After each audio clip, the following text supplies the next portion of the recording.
Good evening and thank you for joining us. I'm Alex Flood. The Wajashko Nigam Nation near Kenora is about to embark upon a heart-wrenching journey that many First Nations across the country have already begun. The search for bodies in unmarked burial sites at former residential schools. The announcement comes as part of a 3-year funding package announced this week by the federal and provincial governments. Almost $2.9 million is being provided to the community to help them identify burial sites related to the St. Mary's Indian Residential School. The school was operational for 75 years and was run by the Catholic Church. The feds will be contributing $2.5 million over 3 years. Meanwhile, the province is committing $400,000 for 2 years, starting next year. Chief Chris Skeed says there are many of his residents who attended the school, including some stories about those who did not return. However, before technical personnel with ground-penetrating radar can begin, he says they need documentation linked to the school to assist with the identification of any bodies discovered. The federal government has records. The church has records. And I know we have people in place to obtain those records to get to the truth. I know in my opening comments that we need those. We need that transparency. We require those records, and that would be every record related to our children. And without it, there cannot be truth. In June, the province announced it would be committing $10 million over the next 3 years to help First Nation communities investigate, protect, and commemorate burial sites associated with residential schools. It is unclear if the $400,000 announced is part of that fund. And the playground at Boulevard Lake is set for a major upgrade next year, thanks to a $750,000 gift from Canadian Tire's Jumpstart program.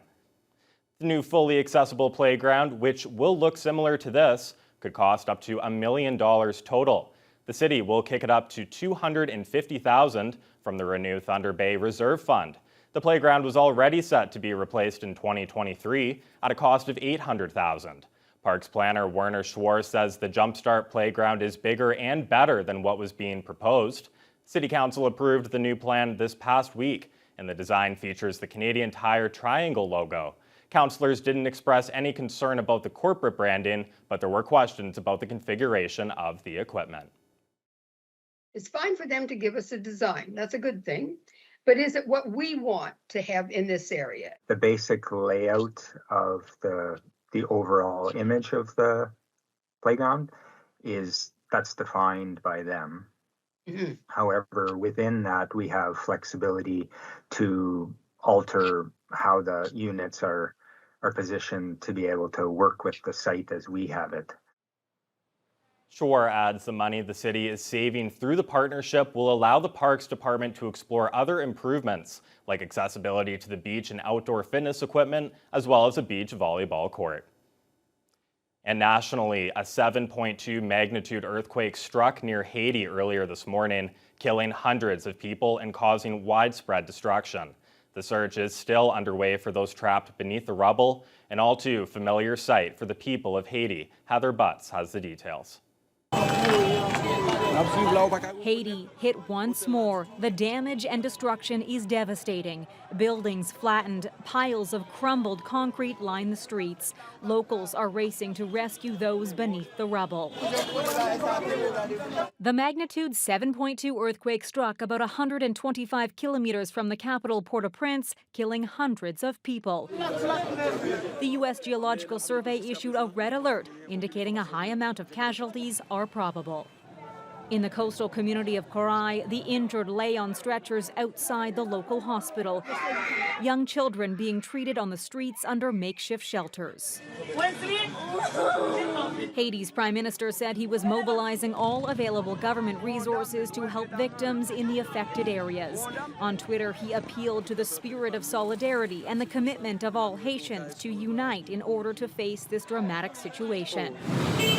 One local aid group says this crisis is just one more on top of what the country is already facing, including worsening political instability after the president's assassination, COVID, and food insecurity.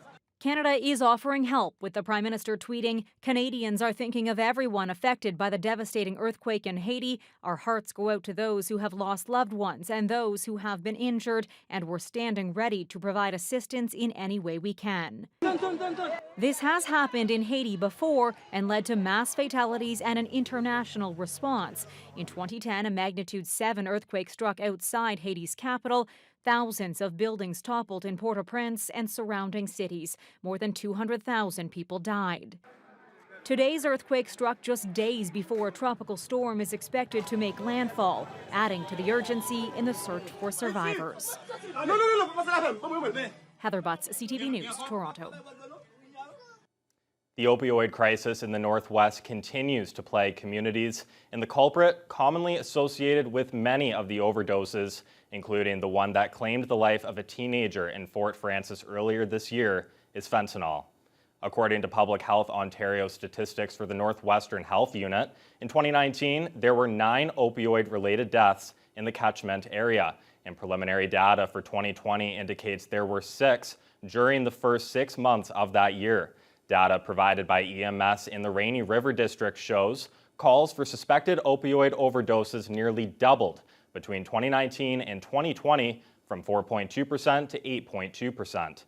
Gillian Lunny is the manager for sexual health and harm reduction with the NWHU, and she says restrictions due to COVID have made it difficult to provide proper support to tackling the opioid crisis, noting it was already a daunting task to protect children from opioids, especially with the insidious nature of fentanyl.